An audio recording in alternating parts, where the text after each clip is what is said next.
आजू मजा आली ना? बरं झालं पाऊस आता थोडा थांबलाय. हे निसर्गाचं चक्र ना एकदम बदलूनच गेलं अगदी.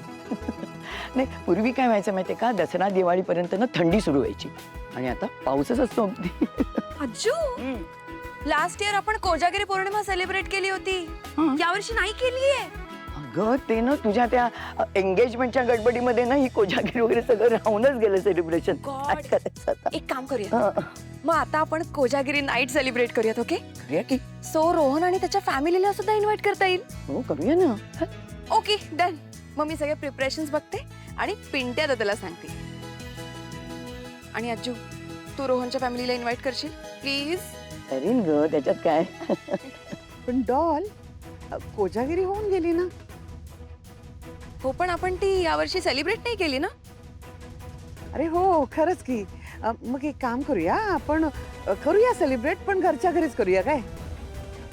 घरच्या घरीच करायचे. पण मग ते सरपोतदारानं बोलवायचं म्हणजे नाही. आई तुम्हीच म्हणालात ना आता घरच्या घरी करायची.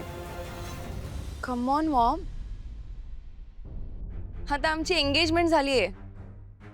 सो आपल्या घरी जे काही सेलिब्रेशन्स होतील, जे काही फंक्शन्स होतील, त्याला रोहनच्या फॅमिलीला इन्व्हाइट केलंच पाहिजे. इनफॅक्ट दे आर फॅमिली नाव.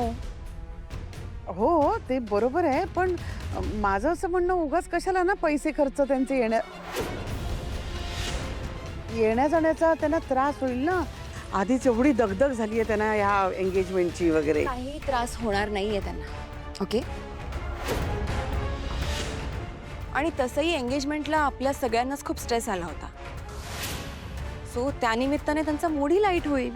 तो स्ट्रेस तूच दिलास ना. मॉम तुला हे सगळं उकरून काढायचंच आहे का? तू सांग म्हणजे मला. अगं भांडू नका, भांडू नका. हे बघ मल्लिका, ही कोजागिरी आहे ना, हे कोजागिरीचं नुसतं निमित्त आहे आणि ह्या निमित्ताने ही दोन्ही कुटुंब आहेत ना त्यांच्या गाठीपेटी होतील. आधी ना तू तयारी सुरू कर, मी जरा त्यांना फोन करून येते. हा आलेच मी. थँक्यू आजू. अगं हो करते बाई करते.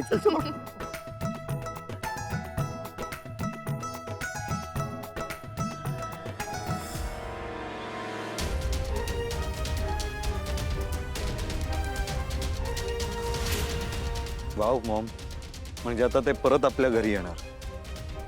परत परत नाही, परत परत. आजी काय म्हणाली? वरचे वर, वरचे वर हे लोक येतच राहणार. आता काय कोजागिरी, नंतर दसरा, नंतर दिवाळी आणि नंतर फटाके.